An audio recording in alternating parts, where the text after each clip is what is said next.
Pour ceux qui ne me connaissent pas, parce qu'on a des nouvelles têtes quand même ce soir, et c'est bien sympathique. Voilà, je suis Francis Chassagnier, je suis président de l'association Novicène, qui organise donc des petites conférences régulièrement maintenant sur tout ce qui concerne, disons globalement, la défense de notre environnement, que ce soit l'eau, l'air, et vous savez aussi qu'on est en lutte contre l'usine d'Émile Vache. Alors ça peut peut-être vous étonner un petit peu qu'étant en lutte contre l'usine d'Émile Vache, ce soir on a invité Claude Kayser pour nous parler du nucléaire, mais notre association Novicène, pour ceux qui ne le sauraient pas encore, c'est nos villages se soucient de leur environnement. Quand on prend la première syllabe à chaque fois, Novicène. Et l'environnement, on sait aujourd'hui que les problèmes d'environnement, c'est largement aussi des problèmes de l'énergie. Alors, sans doute êtes-vous comme moi un petit peu dans le brouillard. D'ailleurs, on se demande si on n'est pas tous dans le brouillard, même au niveau d'EDF et du nucléaire d'ailleurs. Il y a peut-être que Claude Kayser qui en connaît beaucoup sur le nucléaire qui n'est pas lui dans le brouillard. Alors on va essayer de... Voilà, on va l'écouter avec grand plaisir. Et puis après on fera un petit débat. Merci. Je te laisse te présenter, oui. Parce que tu le feras mieux que moi. Ça marche? Oui. Eh bien, bonsoir tout le monde. Merci à tous d'être venus et merci à l'association Novicène de m'avoir invité. On essaye de faire ce genre de présentation dans beaucoup d'endroits. Je suis très heureux d'être ici dans ce secteur où il y a une lutte pour l'environnement vraiment très importante. C'est pas la même que la mienne. Je viens de la Meuse, où vous avez peut-être entendu parler du site de Bure, où on veut enfouir les déchets radioactifs. Donc je lutte contre ce projet depuis plus de 25 ans. Et à ce titre, on a réfléchi beaucoup au nucléaire. C'est pour ça que je viens vous en parler ce soir. Mais encore une fois, merci pour cette invitation. Donc, comme je vous l'ai dit, je viens de la Meuse, je viens de Bure. Là-bas, il y a un projet d'enfouissement des déchets radioactifs dont on ne veut pas parce que c'est chez nous. C'est sûr qu'on s'en est préoccupé parce que c'était chez nous, parce qu'on y était confronté directement, mais c'est l'idée même de stocker d'enfouir les déchets radioactifs en profondeur qui nous a choqués dès le départ, parce que ça veut dire qu'on abandonne. En gros, les gens du nucléaire nous disent de toute façon, on ne trouvera jamais de solution pour éliminer les déchets radioactifs, c'est ce qu'ils nous disent eux-mêmes. Donc, la moins pire des solutions, c'est de les enfouir à 500 mètres sous terre pour les éloigner le plus possible de la biosphère. Nous, opposants, élus opposants, puisque j'ai oublié de me présenter de quelle association je fais partie de l'Association nationale des élus opposés à l'enfouissement des déchets radioactifs. C'est un peu long. Donc j'étais maire de ma commune pendant un mandat, aujourd'hui je suis adjoint, et je fais partie de diverses associations d'opposition là-bas dans le secteur, dont une association qui s'appelle La Graine, et qui, en collaboration avec l'association des élus, a fabriqué le scénario que je vais vous présenter ce soir.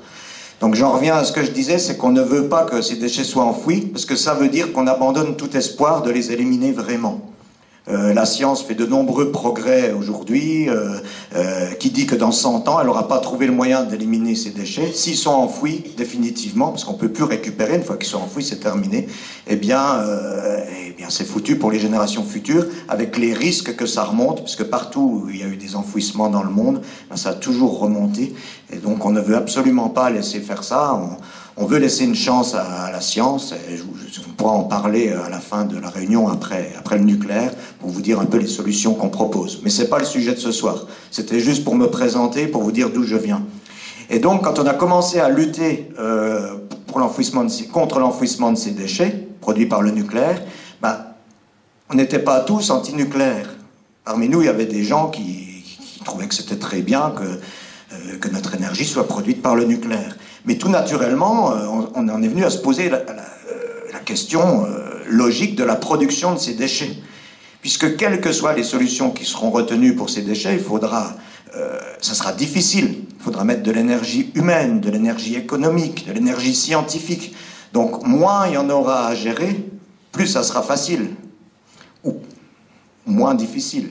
Donc on s'est dit, mais pourquoi ne pas chercher, pourquoi ne pas réfléchir à la façon d'arrêter la production de déchets nucléaires, c'est-à-dire d'arrêter la production électrique à base de nucléaire.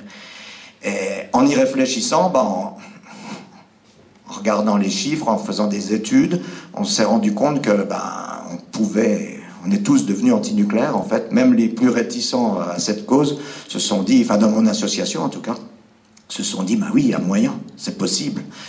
Et c'est ce que j'entends vous démontrer ce soir. Alors, je ne sais pas si je vais y parvenir. Ce scénario, il a été conçu sur plusieurs années, il a évolué. Il se fonde sur des chiffres officiels, pour la plupart, des chiffres gouvernementaux. Il y a des sources. Tout ce que je vais vous dire ce soir, c'est sourcé, référencé. Vous pouvez le vérifier à tout moment. Notre scénario est en ligne avec les sources et tout. Il n'y a aucun souci là-dessus. Alors après 10 ans pour sortir du nucléaire, vous devez penser, mais qu'est-ce que c'est que cette bande de farfelus? Comment, dans un pays où il y a près de 80% de l'électricité qui est produite à base du nucléaire, comment on peut en sortir en 10 ans? Même les partis politiques les plus ambitieux, les plus écologistes, proposent des scénarios en 20, 25, 30 ans. Donc comment on fait? Nous-mêmes, on a été surpris, quand on a étudié les façons d'en sortir, par la rapidité avec laquelle on pouvait le faire. Alors vous jugerez vous-même si c'est crédible ou pas, vous me le direz à la fin, mais voilà, je vais essayer de vous le présenter. Donc on peut commencer. Alors je vais quand même dire quelques mots sur le nucléaire au départ pour vous dire pourquoi à notre sens on pense que c'est urgent d'en sortir. C'est pas seulement à cause du problème des déchets, c'est aussi parce que nos centrales nucléaires vieillissent. On va en parler dans le premier chapitre, les risques avérés du nucléaire. Ensuite, on étudiera les arguments en faveur du nucléaire, il y en a, voir s'ils sont vrais ou faux, comment on peut en sortir, puis les obstacles et les solutions. Donc on commence par les risques. Oui, c'est un risque mortel pour les populations. Vous avez tous entendu parler de Fukushima, de Tchernobyl. Je ne veux pas développer sur ces accidents qui ne sont pas finis. On est toujours sous la menace du pire. Fukushima, les cœurs ne sont encore pas récupérés. Et ça pourrait très bien être beaucoup plus grave que ça ne l'est déjà aujourd'hui. Tchernobyl, c'est pareil. Il faut mettre des sarcophages sans cesse sur la centrale qui a explosé. On n'en sort pas, quoi. Et puis Three Mile Island, peut-être beaucoup d'entre vous ne connaissent pas, c'est une catastrophe qui s'est produite aux États-Unis cette fois-ci, mais il y a très longtemps, en 1979. Alors officiellement, elle n'a pas fait beaucoup de morts, quelques-uns, toujours les chiffres officiels sont toujours faibles, mais en tout cas, ce qui s'est passé, pourquoi je la cite, c'est que ça a mis fin au programme électronucléaire américain. C'est-à-dire que depuis 1979, les États-Unis, à cause de cet accident, n'ont plus jamais construit une seule centrale nucléaire. Et ça, très peu de gens le savent. Il y a toujours des centrales aux États-Unis, mais il n'y en a plus eu. Le programme électronucléaire s'est arrêté. C'est quand même un grand pays industrialisé, donc ça vaut le coup d'être su et d'être dit. Et oui, c'est un risque mortel aussi, je termine là-dessus, parce que nos centrales vieillissent. Plus elles vieillissent, plus elles sont dangereuses. Donc les prolonger, au départ elles étaient prévues pour 25 ans, ensuite 30 ans, maintenant 40 ans. On entend même des chiffres, des idées d'EDF qui voudraient peut-être même les prolonger jusqu'à 60 ans. C'est pas un risque banal quand même. Si une centrale explose, c'est pas comme un avion qui s'écrase. Un avion qui s'écrase, c'est 100 morts. On estime qu'on peut prendre le risque. Une centrale qui explose, c'est une région entière qui peut devenir inhabitable, rayée de la carte avec des migrations obligatoires. On parle d'un risque immense. Donc est-ce qu'on a le droit de le courir? Pourquoi pas? C'est ce que nos gouvernants nous ont toujours dit. Mais ce qui vaudrait mieux pas, si on en a la possibilité, essayer de faire autrement, avec des choses moins risquées. Bon, il y a aussi les déchets radioactifs. Donc, à Bure, d'où je viens, on en sait quelque chose. Je fais un petit clin d'œil à notre lutte, dont on pourra parler aussi tout à l'heure si vous le voulez. Et puis, là, voilà, le nucléaire. Alors là, c'est un peu petit, désolé. C'est une carte de toutes les installations nucléaires de France, que ce soit les centrales, les mines d'uranium à ciel ouvert, les installations militaires, les centres de retraitement, j'en passe et des meilleurs. Il y en a partout. Donc comme vous le voyez, ils sont équitablement répartis, enfin vous le voyez peut-être pas bien, mais on y échappe difficilement, puis il y a des transports en permanence dans tous les sens, qui fait que le risque il est général pour la population. Ensuite, alors voilà, on va commencer à examiner un par un les arguments. Alors, rassurez-vous, je ne vais pas faire des heures sur le nucléaire. Là, ce qui vous intéresse ce soir, c'est comment on fait pour en sortir. Mais je résiste jamais à dire 2-3 mots sur les arguments des pro-nucléaires. Alors, on vous parle d'indépendance énergétique. Puisque aujourd'hui, voilà, on vous dit encore que grâce au nucléaire, eh bien, on n'a pas besoin des autres pays, on n'a besoin de rien, on est indépendant. Eh bien, c'est juste faux. C'est juste faux, pourquoi? Parce qu'il n'y a plus d'uranium exploitable en France. L'uranium, c'est le minerai qui est nécessaire pour le nucléaire, pour faire tourner les centrales. Il n'y en a plus. Ou ce qui reste dans les mines est tellement impur que c'est absolument pas rentable, donc il n'y a plus d'extraction d'uranium en France, il n'y a plus que des mines à ciel ouvert, qu'on n'a jamais refermées d'ailleurs, et qui dégagent de la radioactivité et qui mettent les populations en danger, mais on ne peut plus, on n'y va plus dans notre pays. Donc déjà, l'indépendance où elle est. Ensuite, qu'est-ce qu'on fait puisqu'on n'en a plus? On va le chercher dans les pays en voie de développement, ou en Afrique, ou en Amérique du Sud, notamment en Afrique, au Niger ou au Gabon, et on va le chercher d'une façon honteuse. C'est-à-dire qu'on ne se contente pas juste, on ne l'exploite pas comme on l'exploiterait ici. Vous avez peut-être vu des reportages à la télévision, les populations locales sont exploitées vraiment dans des conditions proches de l'esclavage, c'est absolument ahurissant, c'est un véritable scandale. Il faut que ça soit pas cher, naturellement. Et donc, il y a des gens qui travaillent encore à main nue dans les mines d'uranium. Ils sont à peine payés. C'est vraiment honteux. Et tout ça pour qu'on ait de la lumière chez nous, alors qu'il y aurait moyen de faire autrement. Donc, et en plus, on se trouve maintenant en concurrence avec d'autres pays, comme la Chine, ce qui fait monter le prix de l'uranium, ce qui fait que le coût du nucléaire ne cesse d'augmenter. Je vous en parlerai tout à l'heure dans le chapitre coût. Donc de toute façon, cette indépendance énergétique qu'on nous vantait tant au départ du nucléaire, elle n'existe plus, et depuis pas mal d'années. Donc cet argument, on peut l'éliminer d'office, il est faux. Il y a un deuxième argument qu'on vous dit, c'est bien le nucléaire parce que c'est inépuisable, on n'en manquera jamais. Là encore, désolé, mais c'est faux. Comme je viens de vous le dire, il faut du minerai, il faut de l'uranium. Ce n'est pas une énergie renouvelable, le nucléaire, j'entends encore ça. C'est pas du vent ou du soleil qu'il y aura toujours. Il faut du minerai pour le produire. Et les réserves connues d'uranium, elles seront épuisées au rythme où on l'exploite actuellement dans quelques décennies. EDF nous dit 150 ans. D'autres disent 40 ou 50 ans. Ça baisse, quoi. L'uranium ne se renouvelle pas. Et si vous voulez, ça c'est en plus dans l'état actuel du parc. Si on construit encore de nouvelles centrales, ça s'épuisera encore beaucoup plus vite. Donc de toute façon, l'énergie nucléaire est morte d'avance. Elle ne va pas durer encore 100 ans ou 150 ans. Ce n'est pas possible. Et puis alors, les gens du nucléaire nous disent, mais si, on peut recycler le combustible, faire tourner ça ad vitam aeternam. Sauf qu'on a essayé, ça s'est avéré ruineux et super dangereux. Vous avez peut-être toutes et toutes entendu parler de Superphénix. N'importe quel gouvernement, quel qu'il soit, l'aurait arrêté. Tellement c'était impossible à gérer. Et le coût, ça produisait en plus des déchets encore beaucoup plus dangereux que ceux qu'on connaît aujourd'hui. Je ne rentre pas dans les détails, mais enfin bref, ça ne marche pas.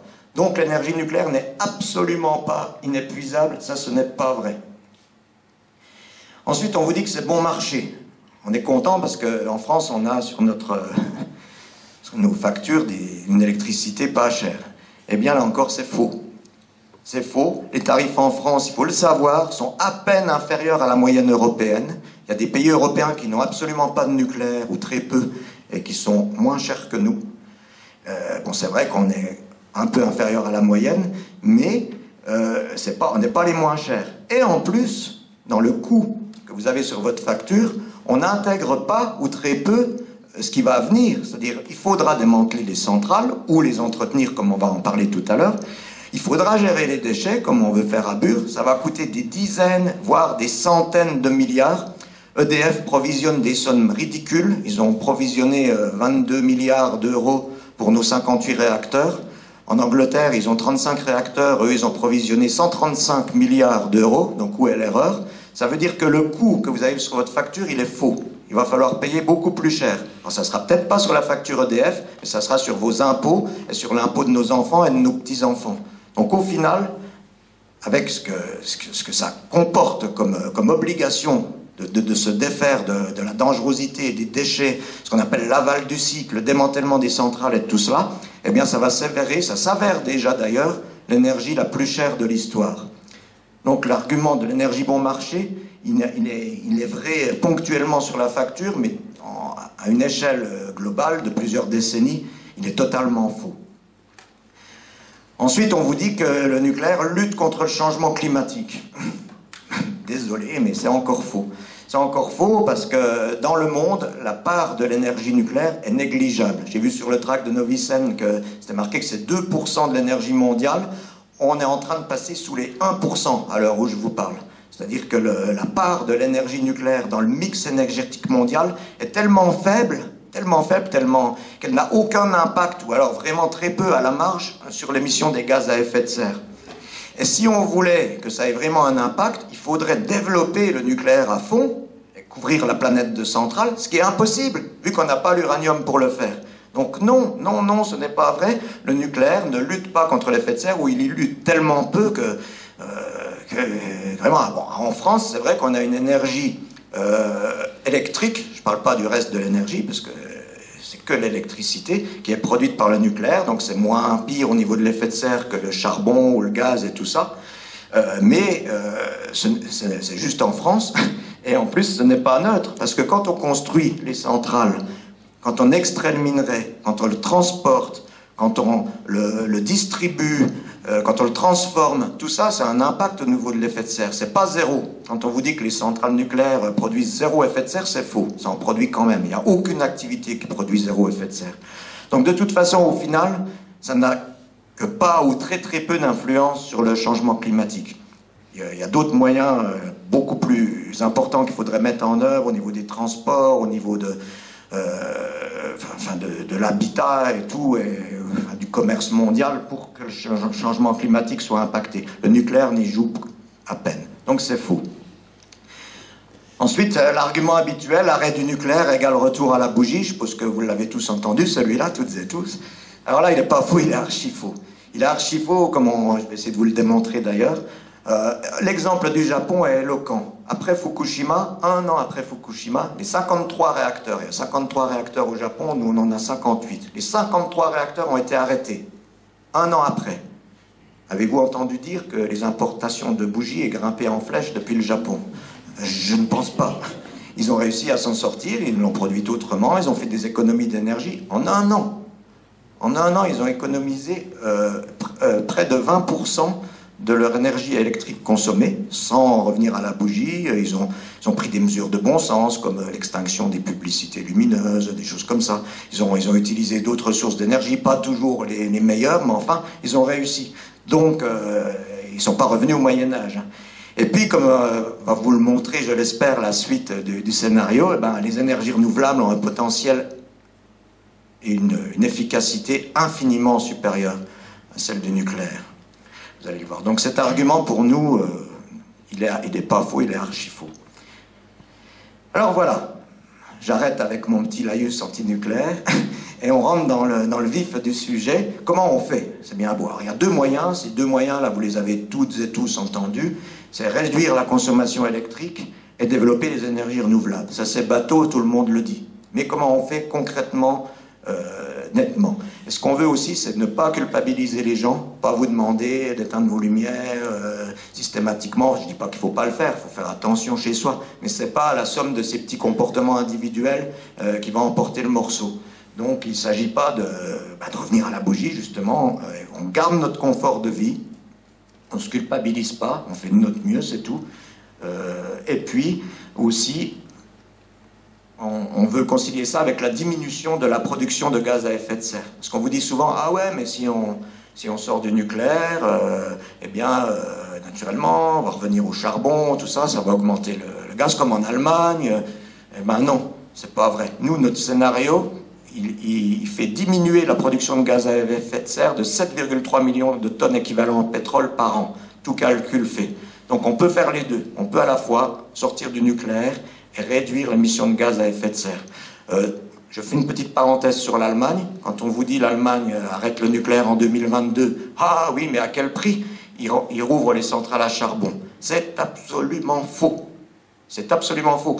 Allez consulter n'importe quelle statistique sur Internet, c'est un mensonge. La production d'électricité à base de charbon en Allemagne a diminué de 25% depuis les années 90. Non seulement ils sortent du nucléaire, mais ils développent tellement le renouvelable qu'ils sortiront du charbon aussi plus tard, mais en tout cas ça n'augmente pas. Et la production de gaz à effet de serre a diminué aussi en Allemagne et n'a pas augmenté depuis les années 90. J'ai les chiffres, je peux vous les donner, ils sont vérifiables à tout moment sur Internet, sur les chiffres du gouvernement allemand, ou sur Wikipédia tout simplement. Donc c'est juste un mensonge d'État qui veut faire croire que l'Allemagne a fait des mauvais choix, alors que nous on fait les bons. Voilà, donc c'est ma petite parenthèse. Donc continuons et entrons dans le vif du sujet. Alors je vais vous donner quelques chiffres, on est obligé pour présenter un scénario. Alors ces chiffres sont tirés des rapports gouvernementaux, officiels. Là par exemple c'est les chiffres de RTE, réseau, je sais plus ce que ça veut dire, RTE, c'est eux qui transportent l'électricité, le transport d'électricité tout simplement. Donc voilà, on a consommé en 2017 475 TWh. Alors cette consommation, contrairement à ce qu'on vous dit aussi, elle est en baisse depuis l'année 2010. Ça n'arrête pas de baisser ou de se tasser. En 2010, on était à 510 TWh. Donc EDF dit souvent il va falloir faire face à l'augmentation de la consommation. Ce qu'on constate au niveau français et au niveau européen, c'est que la consommation, elle n'augmente pas. Au contraire, elle baisse, elle se tasse. Alors c'est dû à plusieurs facteurs, à l'effet de serre qui fait qu'on a moins besoin de se chauffer, mais aussi au fait que les industriels, ils ne sont pas que idiots, ils font aussi des économies d'énergie qui leur sont profitables. Donc tout ça fait que on arrive à une consommation qui aujourd'hui se stabilise autour de 475 TWh. Donc quelles sont les économies d'énergie possibles? Alors, il y en a de multiples. On pourrait faire une liste de 20 postes. Nous, on a choisi de rester modeste pour que notre scénario soit crédible. Et je vais vous en citer que 4 ou 5. Alors, il y a les pertes en ligne, la consommation des centrales, je vais expliquer ce que c'est, le chauffage, le renforcement des normes des appareils électriques, l'éclairage domestique et public, les industries et le commerce. Il y en a bien d'autres, l'habitat, tout ça, mais rien qu'avec ça, vous allez voir déjà ce qu'on peut faire, et très facilement, sans faire d'effort de mesurer. Si on arrête le nucléaire comme nous on le propose en 10 ans, les centrales ne fonctionnent plus. Et si elles ne fonctionnent plus, elles ne consomment plus d'électricité. Parce qu'aujourd'hui, vos centrales consomment à elles seules, sur les 475 TWh, elles consomment 24 TWh à elles seules. Si elles sont arrêtées, elles ne les consomment plus. Donc on a déjà 24 TWh qu'on peut économiser, on a dit 20 pour être crédible, voilà, 20 TWh. Et il y a les pertes en ligne dans le même poste. Une centrale, comme son nom l'indique, c'est centrale. Donc pour acheminer le courant, il faut des lignes à haute tension sur des centaines et des centaines de kilomètres, il faut des lignes à moyenne tension, tout ça. Et il y a une perte en ligne d'électricité qui est énorme et qui est ça c'est le vrai chiffre, de 32 TWh par an. Vous vous rendez compte? Donc sur les 475.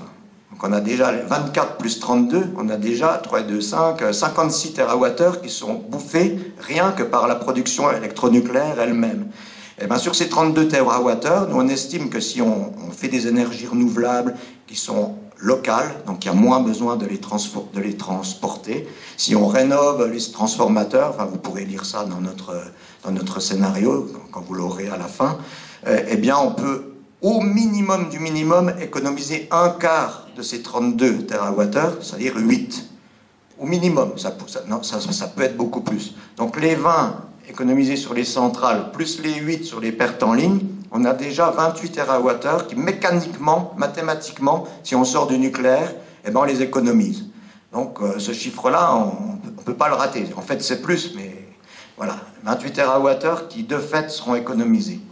Ensuite, vous avez le chauffage. Alors le chauffage électrique, on est dans un pays où c'est peut-être le dernier pays du monde où ça se passe comme ça. Il y a encore 40% du parc locatif qui est équipé avec des radiateurs électriques. Alors Je ne parle pas des pompes à chaleur et tout ça, je parle des grippins, vous savez, ces fameux appareils énergivores, qui sont de véritables aberrations écologiques. Pour produire 1 kilowatt d'énergie, enfin de chaleur, il faut en consommer 3. Alors qu'une pompe à chaleur, je ne sais pas, géothermique ou autre, pour produire avec 1 kilowatt, on en produit 3, 5, 7 ou 9. Donc les vieux chauffages électriques qui existent encore beaucoup dans l'habitat en France, eh bien, il faut les enlever. Dans la plupart des pays européens, ils sont interdits. En Autriche, ils sont même interdits par la Constitution. En Allemagne, il ne reste plus que 5% du parc locatif qui est équipé avec ces grippins-là. Donc il suffirait, avec un programme un peu volontariste, chaque année de changer 1/10 de ce chauffage-là pour le remplacer, soit par des pompes à chaleur, soit par des poêles à granulés, soit par de la géothermie, enfin par tout ce qu'on veut qui est beaucoup plus performant, beaucoup plus écolo, pour économiser, parce que ce chauffage, tenez-vous bien, il consomme à lui seul 60 TWh par an. C'est énorme. Et on estime, nous, qu'en 10 ans, on pourrait le supprimer complètement. D'autres pays européens l'ont fait. Donc on pourrait économiser 60. Nous, on a mis 40 par souci d'être crédible. Mais, comme je vous le dis, d'autres pays l'ont fait. En quelques années, ils ont supprimé tout ça. Donc c'est une économie très facile à réaliser. Donc voilà, on a déjà ces deux postes-là. Ensuite, renforcement des normes des appareils électriques. Alors, ce que je vous dis là, ces chiffres-là, c'est... Toutes les sources que nous avons sont des sources officielles, gouvernementales, ou alors l'ADEME, qui est un organisme gouvernemental aussi qui s'occupe des économies d'énergie. Il y a quand même une ou deux sources écolo qu'on a prises, mais on n'en a pas pris trop parce qu'on s'est dit, ah bah voilà, les gens vont penser c'est des sources écolo, donc c'est exagéré et tout ça. Donc sur le renforcement des normes des appareils électriques, c'est le cas. On peut économiser 17 TWh, et ça c'est Greenpeace, on leur a volé leurs sources. Ils ont fait une étude sur 10 ans, justement, et juste sur 3 appareils électriques. Les téléviseurs, les réfrigérateurs et les ordinateurs. Il y a bien d'autres appareils. Mais rien que sur ces 3-là, en 10 ans, ils trouvent, avec des mesures toutes simples et de bon sens, qu'on peut économiser 17 TWh. Par exemple, les télés, elles ont une puissance aujourd'hui qui est de 4 à 600 watts, les grosses télés à écran plat, là. Il suffirait de les réduire à 200 watts, obliger les constructeurs à les réduire à 200 watts, ce qui donnerait une qualité d'image à peu près identique, c'est juste, elle serait un peu moins puissante, et ça permettrait d'économiser plus de 10 TWh, rien qu'avec cette mesure de bon sens, et qui ne coûterait rien en termes de confort. Puis essayer d'éviter, bien sûr, d'avoir 3 ou 4 télés par ménage, une suffit, voilà. Non, mais tout ça fait que si, rien qu'avec 3 appareils, c'est 17. Si on met tous les autres, on double ou on triple allègrement. Nous, on s'est contenté de ces 17-là, qui sont tout à fait atteignables. Ensuite, vous avez l'éclairage domestique et public. Alors là, ça, c'est pas nos chiffres à nous, c'est les chiffres du gouvernement, c'est les chiffres du Sénat. Le Sénat a une étude qui dit qu'en remplaçant les ampoules par des LED, par exemple, ou d'autres ampoules plus performantes que les ampoules à filaments qu'on a aujourd'hui, et qui équipent encore beaucoup d'endroits, que l'éclairage public aussi, qui est souvent pas très performant, qui peut être remplacé par des nouvelles formes de lampadaires et tout ça, eh bien, le Sénat estime qu'en 10 ans, c'est lui qui le dit, et le syndicat aussi des fabricants d'ampoules disent qu'on peut économiser 16 TWh. Donc nous, on a repris leurs chiffres, s'ils le disent, nos sénateurs ne sont pas franchement anti-nucléaires, mais voilà, donc on a pris ce chiffre-là. À mon avis, on peut faire beaucoup mieux, mais voilà, 16 TWh, ils sont atteignables. Et ça ferait faire des économies à la nation aussi. Et les industries et commerces, le dernier poste, alors là, c'est eux les plus gros consommateurs, naturellement. Ils consomment à eux seuls 120 TWh sur les 475 que vous avez là-haut. Donc là, on propose dans notre scénario des mesures de bon sens, comme par exemple l'interdiction des publicités lumineuses, ou des normes plus drastiques sur le froid, ou l'arrêt de la climatisation là où elle ne sert à rien, pas dans les maisons de retraite bien entendu, mais dans les endroits où il y a vraiment des industries où il n'y a pas besoin de clim, la pose de panneaux solaires ou de cogénération, je vous expliquerai tout ce que c'est tout à l'heure dans le reste du scénario. Tout ça, ça pourrait économiser entre 40 et 50 TWh. Nous, on a pris vraiment les fourchettes minimales, si vous pourrez les examiner quand vous lirez notre scénario en détail, et on arrive à 20 TWh au minimum du minimum à économiser. Et ça, c'est pas une vue de l'esprit, parce que nos industriels aujourd'hui, eux-mêmes, s'engagent dans cette démarche. Ils font déjà des économies, comme je vous l'expliquais, ce qui explique la baisse relative de la consommation en France. Donc, c'est faisable, il y a d'énormes progrès à faire, il suffirait d'une politique un peu volontariste pour les imposer. Donc, ces mesures de bon sens, faciles à mettre en œuvre, rapides à mettre en œuvre, elles donnent un total d'économie d'énergie possible de 121 TWh. Ça, c'est modeste. Il y a d'autres études qui ont été faites, notamment par l'ADEME, qui sont plus ambitieuses que ça, qui vont jusqu'à 130, 140, 150 TWh économisables. Mais bon, je vous ai dit qu'on était modeste. Et on veut le faire en 10 ans, donc il faut être modeste. Du coup, si on fait la différence, 475 moins 121, notre consommation annuelle en France pourrait se réduire à environ 354 TWh. Ça pourrait être notre consommation annuelle sans qu'on soit revenu à la bougie, justement, en prenant juste des mesures de bon sens. Ça, c'est un peu tout ce que les études disent. On pourrait descendre à 350 et on vivrait très bien. Donc voilà ce qu'on propose, nous, ces économies simples en 10 ans. Après, comment on fait pour les produire, ces 350 ? Eh bien, il y a déjà une production électrique en France qui n'est pas nucléaire, il faut le savoir. Elle n'est pas négligeable. Vous avez par exemple l'hydraulique, l'éolien, le solaire, la biomasse et le thermique.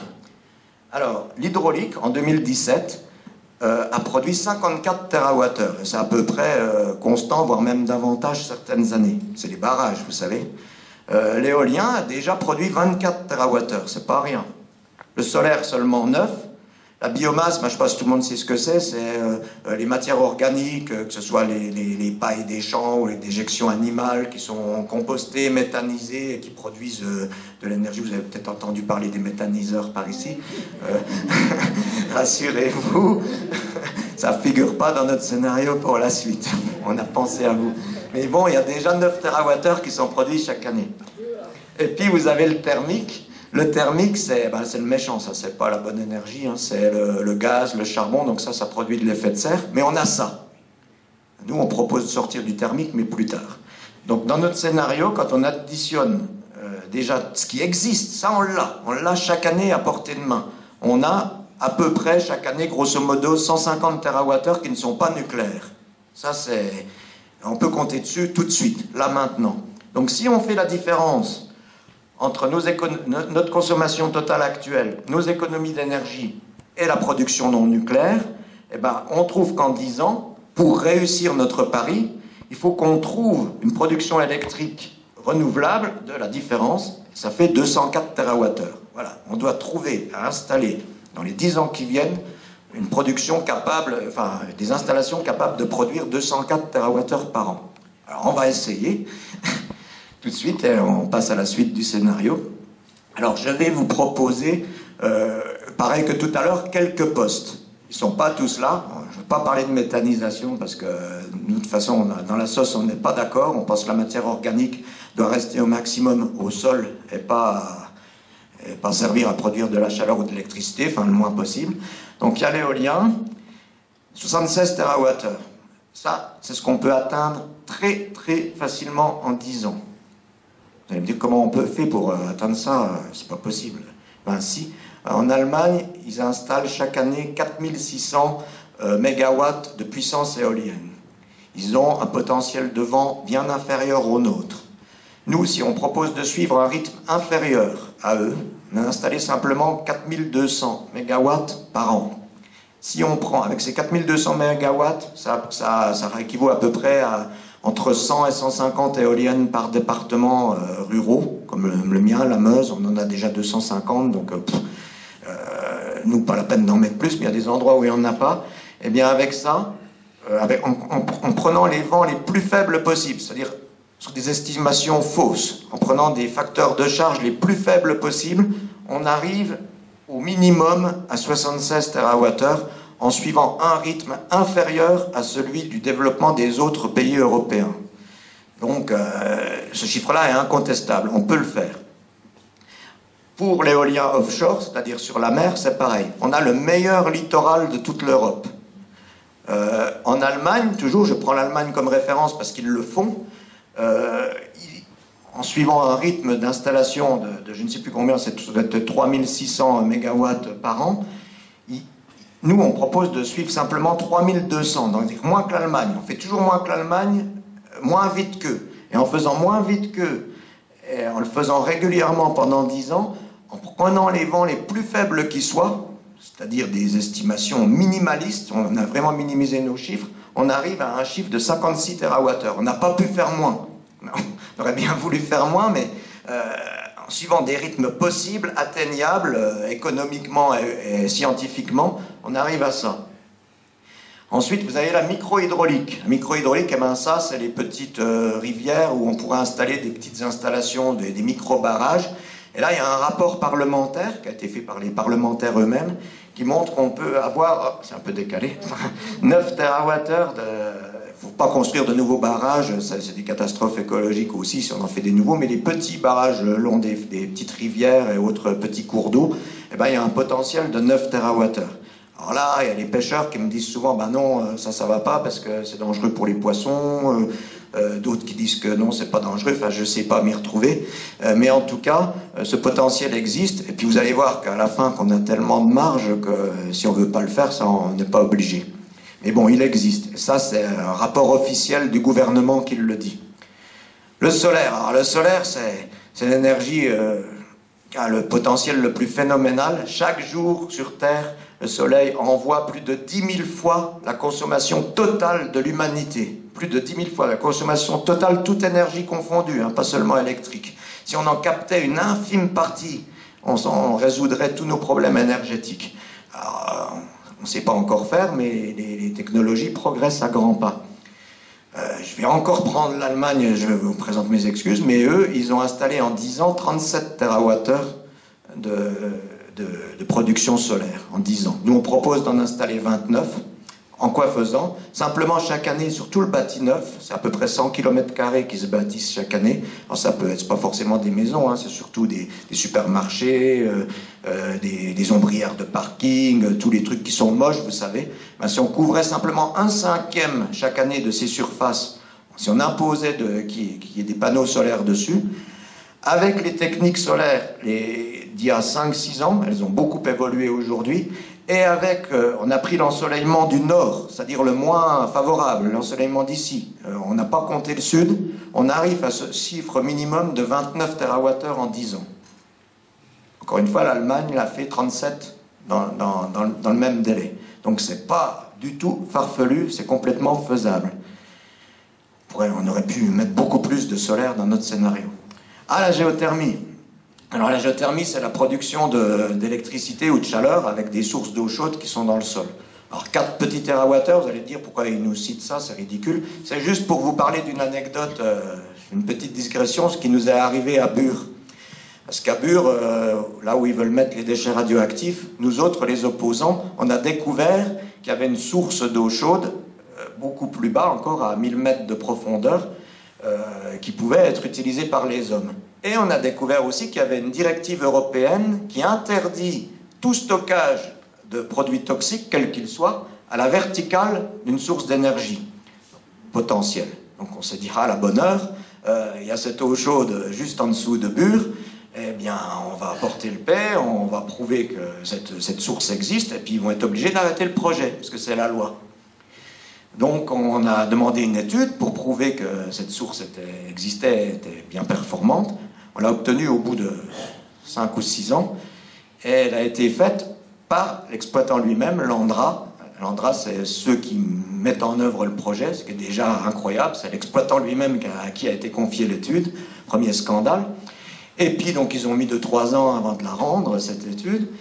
Et puis ils sont venus nous la rendre une fois devant le comité de suivi local, et ils étaient très contents, ils avaient le sourire aux lèvres, ils ont dit « Ah, regardez, vous pouvez rentrer chez vous, il n'y a que 5 mètres cubes heure de débit à cette source. » Ça veut dire que c'est ridicule, une source de géothermie, pour qu'elle soit performante, il faut au moins 200, 300, 400 mètres cubes heure, comme en région parisienne.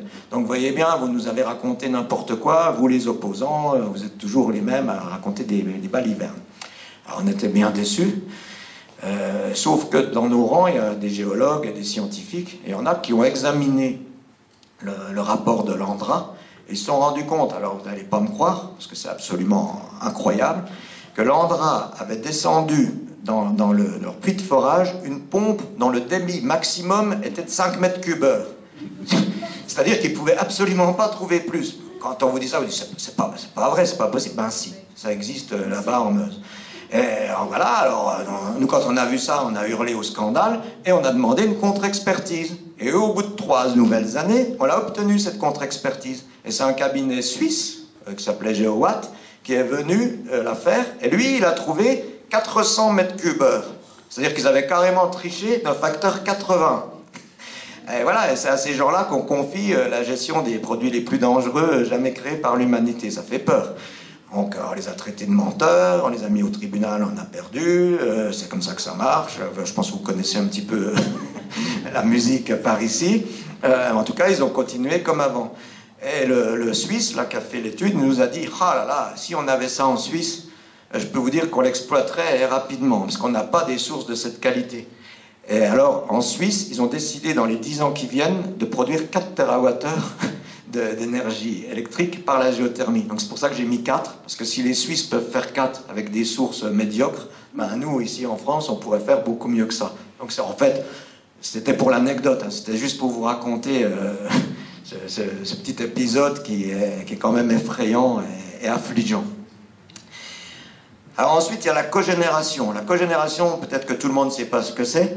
Si vous voulez, c'est une façon de produire à la fois de la chaleur et de l'électricité en même temps. C'est-à-dire que quand vous avez chez vous votre chaudière, je ne sais pas à quoi elle marche, ça soit n'importe quoi, d'ailleurs au gaz, au fioul, au bois, eh bien elle produit que de la chaleur.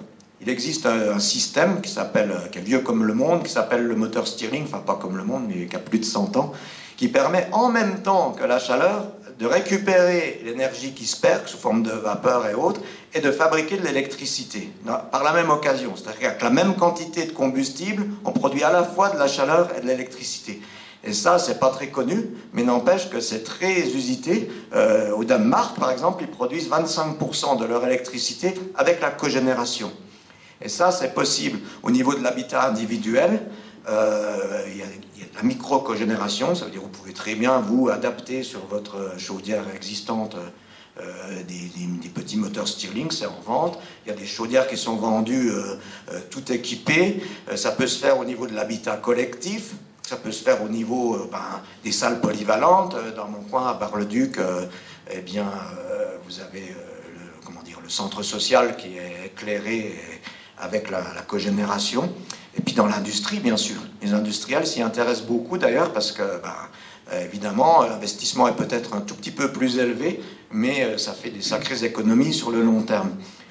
Donc là, c'est la deuxième étude qui n'est pas gouvernementale, c'est le réseau Sortir du nucléaire qui, en 2005, a produit une étude, donc il y a bien longtemps déjà, sur la cogénération avec les appareils de l'époque et qui a prouvé par A plus B que simplement en adaptant dans le plus d'endroits possible ces systèmes-là, on pouvait produire 65 TWh supplémentaires. Ça, c'était avec les appareils d'il y a 13 ans maintenant. Ils ont fait énormément de progrès en matière de cogénération. Aujourd'hui, c'est beaucoup plus performant, donc on pourrait produire beaucoup plus que ces 65 TWh. En tout cas, dans d'autres pays, ils ont, je vous dis notamment au Danemark, eux, ça marche du tonnerre, ça. Donc en additionnant simplement ces 1, 2, 3, 4, 5, 6 postes, on arrive à un total de 239 TWh. Je ne vous ai pas parlé ni de la marémotrice, ni de la houlomotrice, ni de la méthanisation, ni d'autres encore que j'oublie. On pourrait rajouter à cette liste de nombreuses énergies renouvelables. Parce que l'important, c'est de mixer. Il ne s'agit pas, on peut sans doute pas sortir en 10 ans du nucléaire rien qu'avec l'éolien, ou rien qu'avec le solaire, ou rien qu'avec la cogénération. Mais quand on mixe toutes ces énergies, eh ben, on obtient beaucoup plus que ce dont on a besoin. Que ce qu'on a besoin. Là, faisons le total, examinons les chiffres. La consommation totale était de 475, les économies d'énergie de 121, la production actuelle 150, on avait donc besoin de 204 dans les 10 ans. on trouve 239, sans forcer, avec les chiffres minimalistes que je vous ai dit. Ça veut dire qu'on a de la marge. Ça veut dire qu'il y a plus de 30 TWh de trop en étant modeste. Ça veut dire que si vous n'aimez pas les éoliennes, eh ben on en met moins. Et puis on met plus de solaire, ou inversement, on peut jongler sur les postes. Et si les choix étaient citoyens, s'ils étaient réfléchis, on aurait une marge de manœuvre considérable. En tout cas, on y parvient. Et on y parvient scientifiquement et économiquement, comme je vais vous le montrer dans la suite. Donc voilà les chiffres. Alors là, c'est le schéma de la les barres, c'est la consommation électrique qui baisse sur les 10 ans. Et ça, c'est la production d'énergie renouvelable qui monte. Vous voyez qu'au bout des 10 ans, les deux courbes se croisent. Et si on continue dans la même veine 5 ans de plus, eh ben on se passe du thermique, on se passe du gaz et on se passe du charbon, en continuant sur le rythme proposé par notre scénario. Donc on arrive très rapidement, en 15 ans, 20 ans grand maximum, à une production d'électricité 100% renouvelable. Cette production d'électricité 100% renouvelable, aujourd'hui, elle est dans le débat. Il y a encore 3-4 ans, c'était absurde. Personne ne voulait parler de ça. Aujourd'hui, c'est l'ADEME elle-même, un organisme gouvernemental, qui en parle. Mais eux, ils proposent ça pour 2050. 2050, ça veut dire que les centrales nucléaires vieillissantes vont continuer à tourner et à nous mettre en danger, à mettre en danger la vie même et des régions entières. Est-ce qu'on ne pourrait pas aller plus vite? Est-ce que ça ne serait pas rentable? Est-ce que ça ne serait pas accessible? Ben, nous, on pense que si. On vient de le prouver techniquement. Maintenant, allons-y, examinons les obstacles. Les obstacles, est-ce qu'il y en a? Il y en a. Est-ce qu'ils sont possibles? Est-ce qu'ils sont réels ou imaginaires? Alors là, cette fois-ci, je ne vais pas vous faire le coup de tout à l'heure où ils étaient tous fous. Il y a des imaginaires et il y a des réels. Donc, on vous parle du stockage. On vous dit, ah oui, mais c'est bien beau, les énergies renouvelables, elles sont intermittentes, quand il n'y a pas de vent, quand il n'y a pas de soleil, comment on fait? On ne sait pas stocker l'électricité, donc on est coincé. Ça, c'est le premier argument qui est donné. Ensuite, on vous dit, ben, il y a des coûts, ça va être des coûts d'investissement énormes, ça sera hors de portée pour la nation. On vous dit aussi que ça va faire chuter l'emploi. Et on vous dit enfin que ça va faire chuter les profits. Donc, examinons-les un par un. Alors, l'impossible stockage du courant issu du vent ou du soleil, impossible. C'est aujourd'hui un obstacle totalement imaginaire. Il existe, je les ai recensés, au moins une vingtaine de moyens technologiquement au point, je dis bien au point, pas dans 10 ans, dans 15 ans, au point aujourd'hui, pour stocker l'énergie du vent ou du soleil, ou toute l'énergie électrique en général. Alors, il n'y a pas tout là, on en a mis 3. Il y a l'air comprimé qui permet de stocker l'énergie en surplus à hauteur de 75-80%. Il y a l'hydrogène, c'est des systèmes assez compliqués mais qui permet entre 80 et 90%. Il y a les STEP qui sont déjà utilisés par le nucléaire. Les STEP, c'est des stations de pompage-turbinage. C'est un système de bassin. Vous avez un bassin en aval et un bassin en amont, pardon. Et avec l'énergie, par exemple le nucléaire, la nuit, ils produisent du courant en trop. Eh bien, il n'est pas perdu, ce courant. Ils le récupèrent. La nuit, ils font monter l'eau avec l'électricité en trop vers le bassin du haut.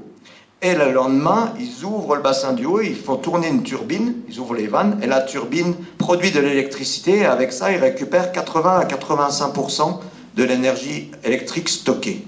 Et bien, ce qui est faisable avec le nucléaire, c'est faisable aussi avec l'éolien, c'est faisable avec le solaire, c'est faisable avec toute l'énergie renouvelable. D'ailleurs, il y a des endroits dans le monde où ils le font, dans des anciennes mines de charbon dont ils ne se servent plus. Partout où il y a du dénivelé, c'est possible. Puis à ça, il faut rajouter les batteries qui deviennent aujourd'hui très performantes, bon, toujours assez polluantes, mais de moins en moins. Et puis les volants d'inertie, il y a... dans notre région, il y a une usine de fabrication de volants d'inertie pour le stockage de l'électricité qui s'est ouverte. Avec un volant d'inertie, c'est encore mieux, vous récupérez jusqu'à 99% de l'électricité stockée. Puis il y a bien d'autres systèmes, si vous lisez notre scénario, vous pourrez le découvrir, mais je ne vais pas vous abreuver avec ça. Juste vous dire que l'histoire que le stockage est impossible, c'était dans le temps, c'était il y a 20 ans. Aujourd'hui, on sait parfaitement le faire.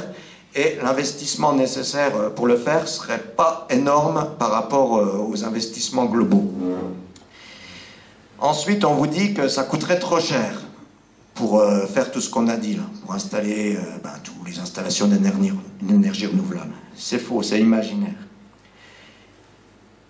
25 milliards par an pour le statu quo. C'est quoi le statu quo? C'est on reste dans le nucléaire, on garde toutes nos centrales, et ce que propose EDF, on les répare, on les entretient. Ils appellent ça le grand carénage. Hein, c'est ce qu'ils proposent de faire pour prolonger leur durée de vie sans risque, c'est ce qu'ils disent. Moi, j'y crois pas, mais admettons.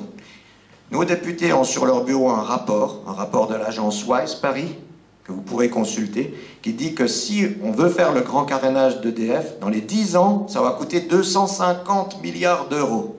250 milliards d'euros d'investissement. Sans construire de nouvelles centrales, hein, sans construire le PR, sans construire rien d'autre. Juste pour entretenir les centrales actuelles.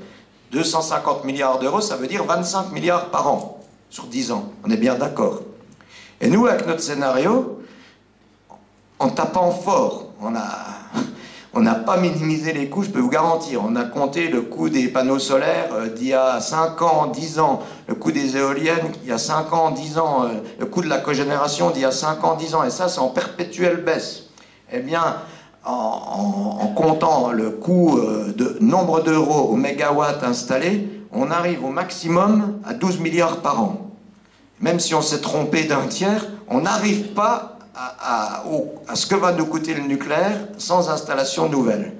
On n'y arrive pas. Alors, il vaudrait mieux, quand même, enfin, je sais pas, d'un pur point de vue mathématique, économique, eh bien, opter pour l'investissement dans le renouvelable. C'est pas ce qui est prévu. C'est dommage, parce que ces chiffres-là, on les a présentés à plusieurs reprises, même devant des gens d'EDF, ils ne les contestent pas, ils peuvent pas. C'est juste des chiffres réels tirés de rapports officiels. Donc voilà. Donc ça, c'est un obstacle imaginaire. Alors, les pertes d'emplois considérables, c'est aussi un obstacle imaginaire, mais pas que, comme on va le voir. C'est imaginaire parce que déjà, si on arrête les centrales, on vire personne. C'est pas vrai. On vire personne. On a besoin de l'expertise des travailleurs du nucléaire. On a besoin d'eux pour le démantèlement, pour la gestion des déchets. C'est eux les mieux placés pour nous protéger quand il va falloir démonter tout ça, quand il va falloir entretenir, gérer toutes ces installations-là hyper dangereuses. Donc on va mettre personne dehors. En Allemagne, ils font le contraire, ils embauchent, ils démantèlent les centrales, il y a plus de gens qui y travaillent qu'avant. Il faut le savoir aussi quand même. Donc il n'y aura pas de perte d'emploi, ou alors très peu à la marge, mais globalement il n'y en aura pas. Et puis surtout, si on crée, si on fabrique de l'énergie renouvelable, et bien là c'est hyper créateur d'emplois. Le nucléaire, c'est 120 000 personnes qui travaillent dedans. 200 000 au maximum avec les emplois induits. Là, en étant au minimum du minimum, là encore, on a pris les chiffres de l'ADEME, on a pris les chiffres de grosses boîtes comme Engie, qui chaque fois qu'ils installent, ou même EDF Énergie Nouvelle, chaque fois qu'ils installent 1 mégawatt d'éolien ou 1 mégawatt de solaire, ça crée 10, 15, 20 emplois. Donc on a pris leurs chiffres à eux, ce qu'ils nous disent, on a dépassé le million d'emplois avec notre scénario. Alors on a essayé de réduire au minimum pour pas que ça paraisse fou, mais on n'a quand même pas pu descendre en dessous de 800 000. C'est-à-dire que si on fait ce qu'on dit, ça va créer 800 000 emplois. Donc on ne va pas en perdre, au contraire, ça va être bénéfique. Ben non, ça ne va pas être bénéfique. Parce qu'en fait, voilà le problème. Voyez-vous, si pour produire la même quantité d'énergie, il vous faut plus de monde qu'avec le nucléaire, ben, d'un point de vue capitaliste, c'est juste... ils ne peuvent pas l'entendre. Pour nous, c'est bien. Mais pour les profits et autres, ça, c'est moins bien. S'il faut payer du monde pour produire... C'est bon pour la planète, c'est bon pour tout, mais c'est pas bon pour les profits. Et ça, la baisse des profits, c'est pas un obstacle imaginaire, c'est un obstacle réel. Nous y voilà, à la vraie cause qui fait qu'on ne va pas plus vite. Parce que le fossile, que ce soit l'uranium, le pétrole, le gaz ou n'importe quoi, déjà, c'est une source de profit phénoménale. Pour aller extraire du gaz, pour aller extraire de l'uranium, pour aller extraire du pétrole au bout du monde,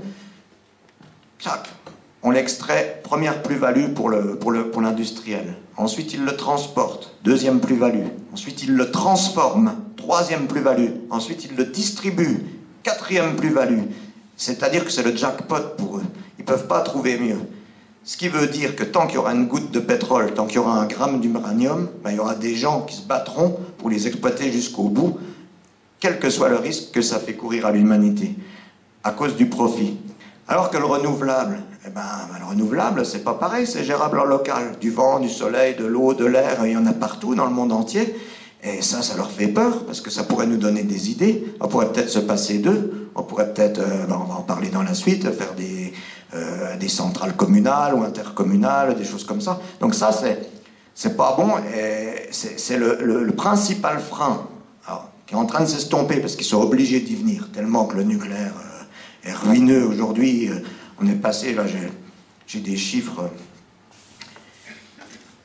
Aujourd'hui, le coût du nucléaire, c'est 70 € le mégawattheure. L'EPR, s'ils le construisent, ce sera plus de 100 €. Le solaire, aujourd'hui, c'est 50 €. C'est-à-dire que dès aujourd'hui, c'est pas demain, c'est pas après-demain, le solaire, l'éolien, c'est beaucoup moins cher à produire que le nucléaire. Donc de toute façon, devant ces chiffres-là, ils vont finir par s'effacer. Et en France, c'est difficile, parce qu'on est le pays du nucléaire. Et puis aussi, il y a cette histoire de dernier profit à faire qui freine des cas de fer. Donc voilà, cet obstacle, il est réel, c'est vrai. Alors comment faire? Je vais avoir fini, rassurez-vous, on va pouvoir passer au débat.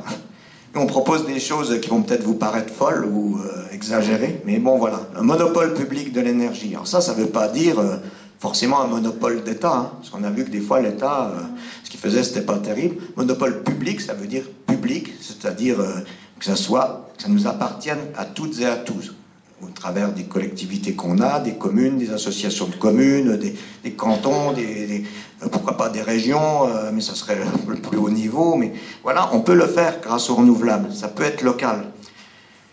On propose d'exproprier ceux qui font du profit. Alors ça peut peut-être vous paraître fou, mais comment est-ce possible aujourd'hui, au XXIe siècle, que des gens, les besoins qu'on a, que ce soit l'eau, que ce soit l'énergie, c'est des besoins vitaux pour l'humanité, il y a des gens qui possèdent ça, qui se l'accaparent et qui nous le revendent avec profit.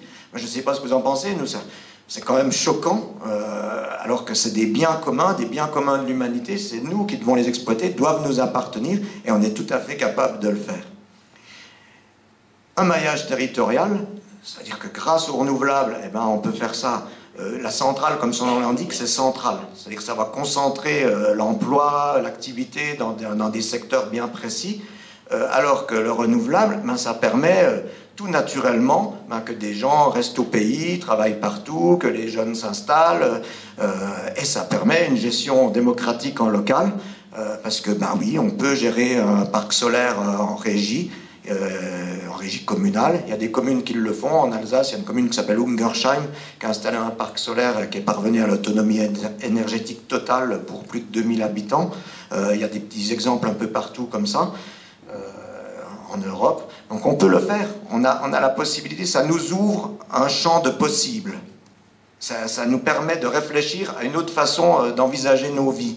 Pas de dépendre justement de ces grands groupes qui font la loi et qui nous imposent la façon de produire avec les pollutions qui s'ensuivent et tout ça. On peut collectivement, grâce à ces nouvelles techniques, à ces nouvelles technologies, penser se réapproprier nos vies, se réapproprier le pouvoir de décider localement nous-mêmes. Et ça, c'est merveilleux. C'est merveilleux parce que c'est à portée de nos mains. Est-ce qu'on va le faire? J'en sais rien, parce que eux, même les industriels, ils voient que ça fonctionne, le renouvelable, contrairement à ce qu'on entend encore à la télé. Et s'y intéressent. En Allemagne, par exemple, c'est des grosses boîtes qui font des champs d'éoliennes gigantesques placés au même endroit, par exemple, c'est pas bien, parce qu'il y a des pertes en ligne, et puis c'est gigantesque et ça permet pas aux citoyens de se les approprier. Il faut qu'on pense, nous, à ne pas se laisser faire comme ça. Dans mon département, par exemple, la Meuse, il y a 250 éoliennes. Pour produire tout le courant des Meusiens, il en faut 50. On n'a pas besoin de tout ça. Il vaut mieux les mettre là où il y en a besoin. Donc voilà, mais au moins on peut l'atteindre, on peut y réfléchir, c'est pas définitif. Donc voilà, nos solutions, c'est de faire ça. Et comment faire pour les imposer? Nous, il faut entrer en lutte contre le nucléaire, et puis s'inscrire dans un combat plus global pour une nouvelle société, parce que la société nucléaire, c'est la société du fric, c'est la société mercantile, c'est la société qui va exploiter les travailleurs du tiers-monde de façon honteuse, c'est la société qui militarise les secteurs, qui criminalise. Moi, je pourrais vous en parler pour Bure tout à l'heure. Donc cette société-là, c'est lié, donc il faut il faut mener les combats, faut s'investir sur les deux fronts. C'est ce que vous faites ici à Novi Sen, d'ailleurs, procède de cette logique-là, c'est-à-dire que vous menez un combat pour empêcher un projet terrible, et puis vous ne pouvez pas échapper à l'idée, mais pourquoi ce projet nous arrive ici? Comment que ça se fait qu'on peut permettre des aberrations pareilles? Il y a quand même bien un système qui le permet, donc on est obligé d'y réfléchir à changer ce système. Alors j'emploie des termes peut-être un peu durs, lutte, combat, des termes guerriers, il faudrait peut-être en changer. Mais pourquoi on a été amené à les employer? C'est parce qu'on a subi, nous, à Bure et alentour, de telles désillusions qu'on en est là. Et pour vous dire pourquoi, je raconte toujours une anecdote, celle-là, après je me tais. Je la raconte toujours parce qu'elle est vraiment importante, elle illustre comment ça se passe. En 1998, nous on était des petits élus de campagne et il y a eu les élections législatives et c'est Lionel Jospin qui a été élu Premier ministre avec Dominique Voynet, une verte, ministre de l'Environnement, vous vous rappelez peut-être d'elle. Et nous, à cette époque, la décision de construire ou pas Bure devait être prise là, dans l'année. Donc on a demandé audience au cabinet du Premier ministre et on l'a obtenu. Alors on y est allé, en s'habillant bien, en mettant nos petits costumes et nos cravates, plein d'espoir, parce qu'on se disait, ah ben ça c'est un gouvernement progressiste, écologique, ils vont comprendre qu'il ne faut pas faire Bure et on va gagner, quoi. Et on y est allé, et donc on a été reçu non pas par le Premier ministre lui-même, déjà première désillusion, mais par deux de ses conseillers, un en nucléaire et une en environnement.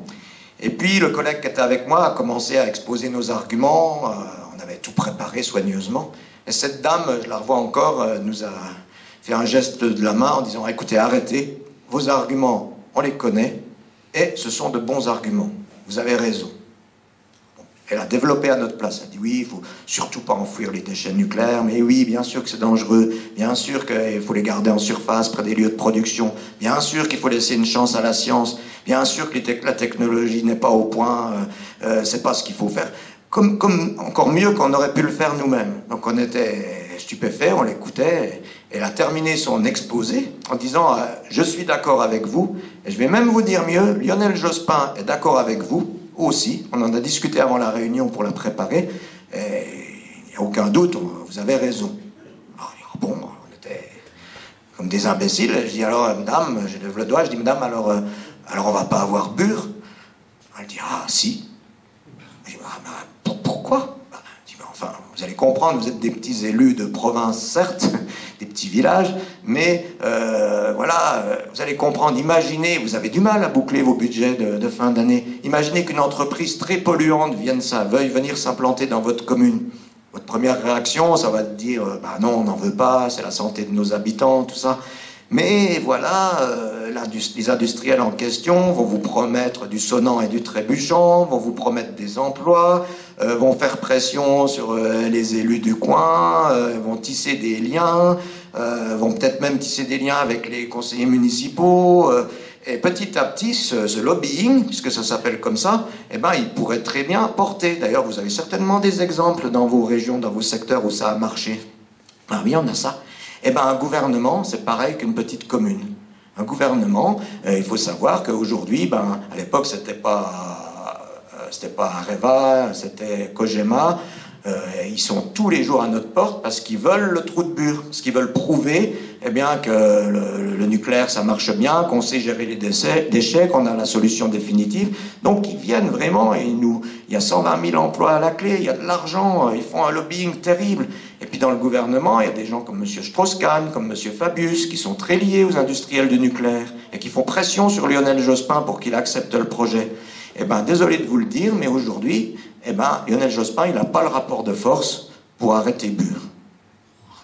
Ah, je dis, madame, attends, vous êtes en train de nous dire que M. Jospin, il va donner son accord à un projet dont il réprouve les conséquences pour l'humanité. Et cette dame enlève ses lunettes, elle me regarde dans les yeux, elle dit, oui. Je dis, ben, qu'est-ce qu'on peut faire? Elle dit, ben, rien. Je dis, si, allez, il y a peut-être une solution. Vous nous mettez 10 000 personnes dans la rue, et puis là, on peut commencer à discuter. ce qu'il y a le rapport de force. Je dis, madame, comment voulez-vous qu'on vous mette 10 000 personnes dans la rue en Meuse? Et elle répond, c'est bien pour ça que la Meuse a été choisie. Avec un grand sourire. Au revoir, messieurs. Et je vous garantis que cette anecdote est réelle. Les collègues qui étaient avec moi pourraient en témoigner. Je suis parti en disant, mais on va dire, on va raconter ce que vous nous avez dit. Bon, si vous voulez, je mentis. Voilà, rien à faire, quoi. Et on est parti, moi ça m'a bouleversé, parce qu'à l'époque je croyais que simplement en ayant les bons arguments, en ayant la morale de notre côté, la générosité, que les politiques devaient s'y ranger. Et c'est pas des farfelus d'écolos ou des militants de Novicène ou des gauchistes hystériques qui m'ont appris qu'il y avait qu'une chose qui comptait, c'était le rapport de force. C'est au plus haut niveau de l'État qu'on m'a enseigné ça, au plus haut niveau de l'État. Eh bien, ça change la vie quand on a compris ça.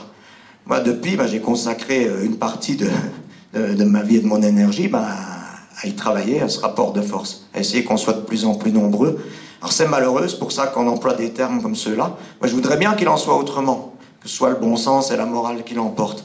Mais dans le monde dans lequel on vit aujourd'hui et qu'on espère changer, eh ben, c'est pas comme ça que ça se passe. Donc, on est obligé de se bagarrer encore, ce que vous faites ici aujourd'hui. Félicitations pour ça. On n'a pas le choix, ils ne nous le laissent pas. Alors allons-y. Voilà.